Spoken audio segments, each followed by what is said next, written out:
আসসালামু আলাইকুম। আমার সাথে অনেকেই যুক্ত আছেন, আমার ভিডিও অনেকেই দেখেন, যারা আমার চাইতে অনেক জ্ঞানী এবং গুণী। আপনারা আমার চাইতে অনেক সিনিয়র। তো আমি আপনাদের মাঝে একটা প্রশ্ন রাখে গেলাম আজকে। প্রশ্নটা হচ্ছে, এই যে এইটা এইটা নদীর পাড়ে দেওয়ার কারণটা কি? এটা একটু কমেন্ট বক্সে বলে যাবেন যারা জানেন। আর আসলে আমি জানি, তবে এতটা জানি না ক্লিয়ারভাবে। আমি আগেই বলে রাখছি, আমার ভিডিও যারা দেখে আমার চাইতে অনেক জ্ঞানী গুণী আপনারা একটু কমেন্টে বলে যাবেন এটা কিসের জন্য দেওয়া হয়েছে এখানে, আর এটার নাম বা কি, এটার নামটা বলে যাবেন। আর এটা কিসের জন্য এখানে দেওয়া হয়েছে একটু কমেন্টে বলবেন। আর আমাদের এলাকার যে প্রাকৃতিক সৌন্দর্যটা দেখেন, একদম একদম নদীমাতৃক দেশ আমাদের, খুবই সুন্দর।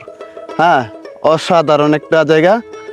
আপনারা একটু কমেন্ট বক্সে বলে যাবেন এটার কাজ কি, এটার নাম কি, আর এইটা এখানে কেন দেওয়া হয়েছে। তো সবাই ভালো থাকবেন, সুস্থ থাকবেন, কমেন্ট বক্সে বলে যাবেন। আল্লাহ হাফেজ।